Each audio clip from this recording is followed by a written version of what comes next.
Howdy folks, I'm Majestic Monarch, merrily munching on milky milkweed. I'm Amber. And here's more milky milkweed for us to munch upon because that's what monarchs do. We munch upon milkweed and suddenly I don't feel so well. And Brian accused me of framing this because monarchs are my favorite butterflies. So he's like, you set this up. I see how it is.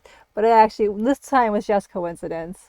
Let's get started. Alright folks, and our first letter is titled, Am I a Jerk for Considering Breaking Up with My Boyfriend After He Said That He Wanted to Have Multiple Wives? So I'm a 25-year-old female and I've been with my boyfriend, a 27-year-old male, for about a year and a half. Things have mostly been good. He's ambitious, disciplined, and very focused on building a legacy. He talks a lot about being a provider, setting up generational wealth, that kind of thing. I've always admired his drive. Recently, we've started having more serious conversations about the future. I told him that I wanted kids someday, probably 2, and I would want to space them out. He got really serious and said something along the lines of, 2 kids won't even replace us biologically. I want more than that.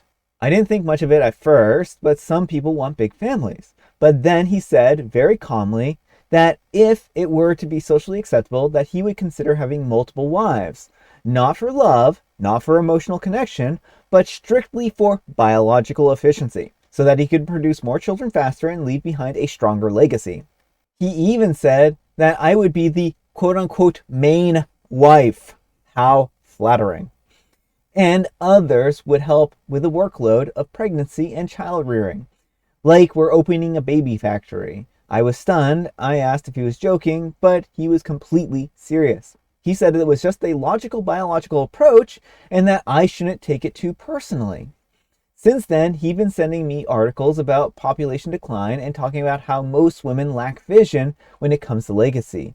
I feel like I'm not being seen as a partner, but more like a role in his grand life plan. Like a womb with a name. I haven't broke up with him yet, but I can't stop thinking about what he said. It just doesn't sit right with me. Some of our mutual friends say that he's just quote-unquote thinking big and that I shouldn't take it so literally, but I don't know. It's making me rethink everything. Am I the jerk if I left over this? All right, folks, what do you think? No, not the jerk. If I were you, OP, I would run for the hills. I think you really hit the nail on the head that he is not seeing you as a partner and equal. Yeah. He is seeing you as someone that he can use to propagate his genetic material, his genetic legacy. Yeah. And I like the whole most women lack vision when it comes to legacy. What legacy? Like, dude, you're literally making this all about you. Yeah. And your needs. The only legacy you're interested in preserving is your own.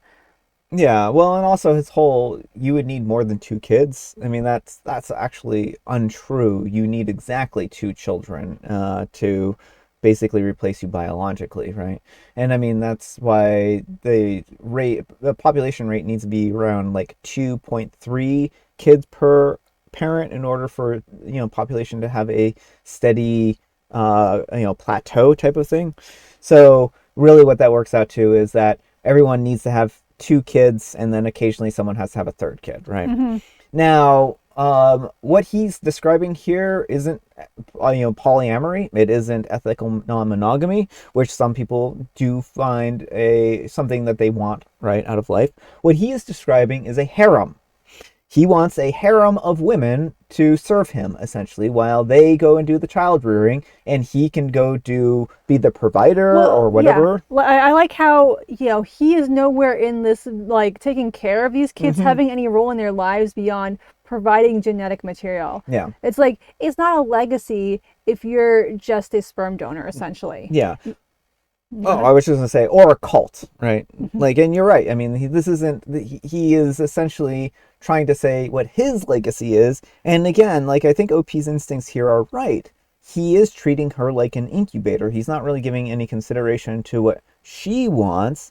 It's just more or less what he wants and how he can continue to propagate, like you said, his own genetic material. And I mean, I think it's probably best to break up with him. But if you want to, like, just turn the screws a little bit before you walk out the door. Tell him you've been thinking about how the whole legacy thing, and that you would like to have your eggs harvested and donate them to other couples so that you could continue your legacy, and see how he feels about that. He might be fine with it. He might be, but my guess is probably not. I mean, I think like that it would be a good thing to kind of talk about, but I wouldn't necessarily say it unless the OP was actually ready to. Well, I mean, I think OP should leave no matter what, so it doesn't matter. Well, yeah, but I mean, if they're gonna leave no matter what, then I mean, maybe leave no matter what.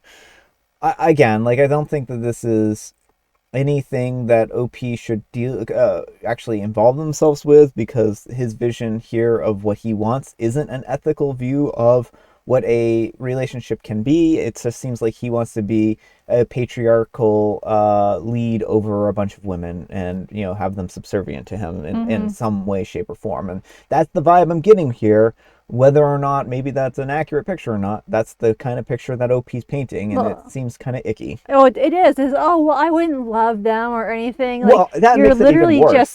you're literally just using these women as incubators, is what you're saying. Yeah. Like, he has shown his fundamental lack of regard for everyone else, and it extends to OP too. Like, I think his whole, well, you'd be the main wife. It's like, so, I mean, she has to do all the work of wrangling the other women in his life that he happens to acquire.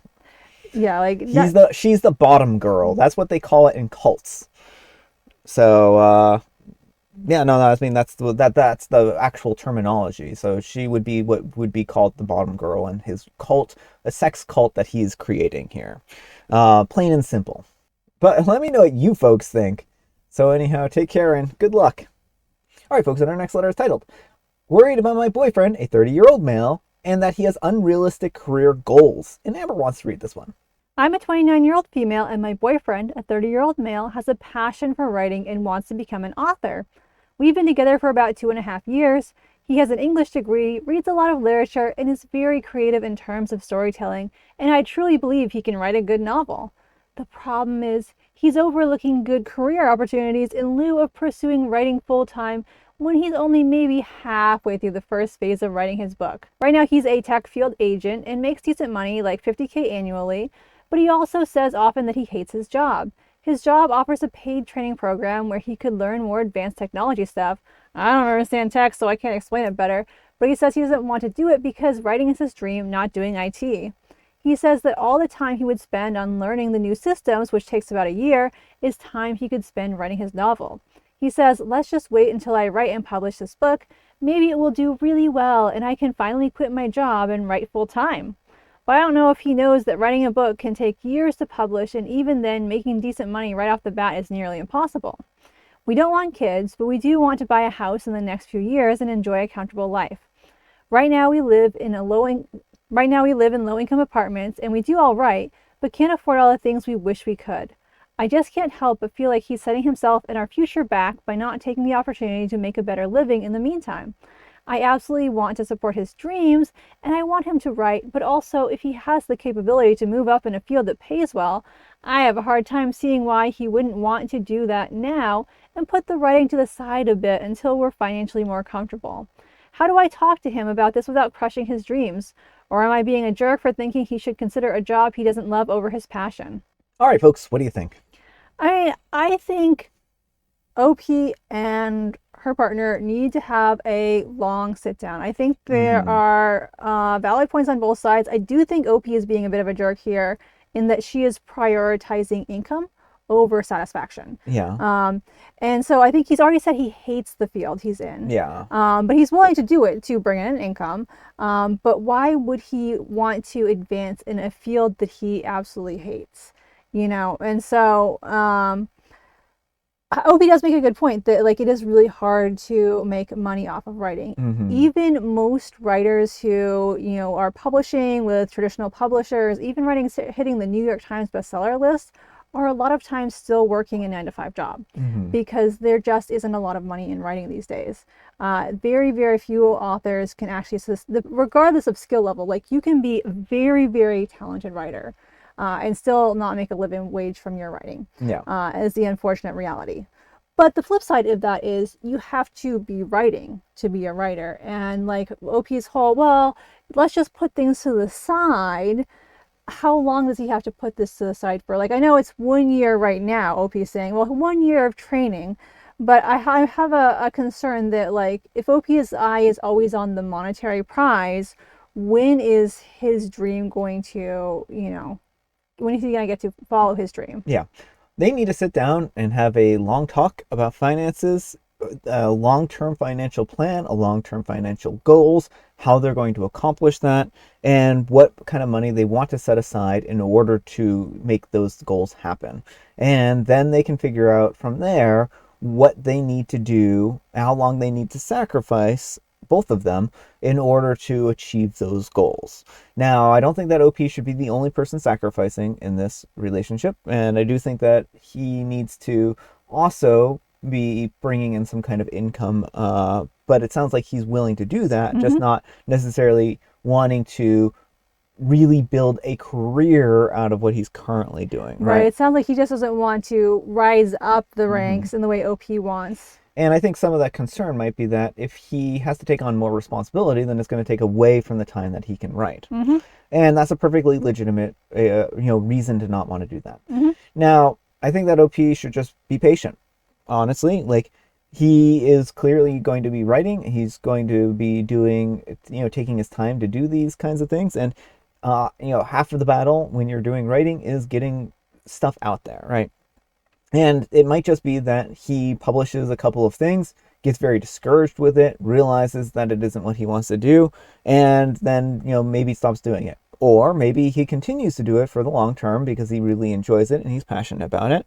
Or maybe even the best case scenario, he's really good at it, gets published, and then he can actually start to make a living off of it and slowly work his way away from this job, right?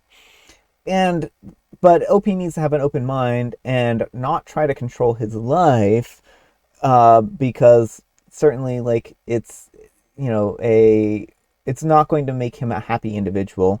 It's going to make him miserable. And if he's miserable, OP's probably going to be miserable too, right? Yeah, well, that's the thing. And also, OP doesn't say, what they're making, but, like, it might be worth looking in for OP to reevaluate their career trajectory. And is there a way that they could make more money to compensate? Yeah. And so, like you said, like, the financial burden shouldn't be all on one or the other, but it does sound like he is willing to work and is working full time. He's just not making as high a salary as OP wants. And so I think OP may just need to reassess where do their priorities lie? Is it having a higher income and having more nice things, or is it having a life that their partner and can truly enjoy? And it may, if OP is really set on having a high income, it may be time to part ways. Yeah, but let me know what you folks think. So anyhow, take care and good luck. All right, folks, and our next letter is titled, Will I Be a Jerk for Requiring My Wedding Guests to Attend in Cosplay? I'm a 32-year-old female, and my partner, a 26-year-old non-binary, got married last year, but we didn't do a big celebration because we wanted to wait until we got into a better financial shape before the whole thing, as we didn't expect family will be paying for anything. Neither of us are particularly interested in traditional types of weddings, and I really love cosplay. So my general plan is to have a cosplay-themed wedding around Halloween time, since people already are likely to have costumes ready anyways. We don't have big families, but we have a lot of friends around our age, so attendees would largely be younger. I was thinking that I would phrase the note on the invitations as something along the lines of, please note that attending in cosplay is part of the dress code. Risque costumes are fine as long as they don't break any laws. If you cannot afford a costume or have no ideas, we'll also have several prepared, though we know that they'll be more generic Party City-esque costumes than anything elaborate and may not fit very well. No children are to attend. This will be an 18+ event exclusively. More or less ensuring that people will have options, but being firm that I do want everyone in some form of cosplay for that evening. I know that it may be questionable compared to normal wedding standards, and our older family members may take issues with it, but me and my spouse have always cared more about going our own way, and I feel like our wedding should be about us more than tradition. Will I be the jerk by making people come in costume rather than black tie? Edit, wow, that was fast. Still going through the replies, but I'm really surprised. A lot of people are saying that it wouldn't be a real wedding, which I would understand if it was because of the costume/play thing, but it seems like most of you all don't think that late wedding ceremonies are a thing. Have you all really never heard of someone getting married on paper and then doing the ceremony later? All right, folks, what do you think? I mean, I think first of all, there's nothing wrong with having the wedding ceremony later. A lot of people do that, especially in the era of COVID. You know, there were lots of restrictions, and so a lot of people couldn't have, you know, everyone in attendance that they wanted to. So I think anyone shaming OP for not having a real wedding because they're already married on paper just needs to get a life. Well, I mean, how many how many people actually go to town halls ahead of time and get the wedding papers all worked out before they actually have their ceremony? Right. It's not like you have to only papers signed on the day of the wedding are valid. Yeah. You know, you can fill out the paperwork in advance. Yeah, I've known lots of people who sign them off months ahead of time because of one reason or another. And well, it makes sure you don't forget because, if you forget to have it, then you have to coordinate with your officiant and get your witnesses and everything at another time. It's just easier to have the paperwork done in advance for a lot of people. So, yeah, I think that part of it certainly is not a problematic thing at all. Like, yeah, of course you can have your wedding whenever you want it. It doesn't matter if it's on a paper wedding or not. If you want to have a celebration and celebrate with people, then go for it, right? I mean, we had, a vow renewal the year after our wedding so we could have a professional photographer because we couldn't have one with our COVID wedding. So, yeah. As for the cosplay thing, I mean, it is at the end of the day OP and their partner's choice, but I would encourage OP to think about the mandatory aspect. I think there's nothing wrong with encouraging cosplay. I personally love cosplay, and that sounds like it would be a lot of fun. But I also can understand why some people might not be comfortable having to put on an ill-fitting Party City costume to go to a wedding. Because yes, like people can bring whatever costume or cosplay they want, but it sounds like if they don't have anything at the ready, then they're going to be forced into some kind of costume that may not even be their size. Yeah, I mean, the thing is, I view it this way. OP has given them plenty of warning, plenty of heads up that this will be the case. If anyone is not interested in that, then they don't have to attend the wedding. And I think that is a legitimate, choice that people can make. Now, if people don't want to attend the wedding, then OP can't be surprised when they don't show up, right? Because they might not appreciate OP's vision and they might not want to be forced into wearing a costume. So it's OP's wedding. They can do whatever they want, but in order to maximize the number of people who attend their wedding, they might not want to have it mandatory. Well, I was going to say, you have to ask at the end of the day, is it more important that I have an aesthetic or is it more important that I have the people I love there? And it may be that the people who wouldn't be interested in cosplay, OP is not close to anyway.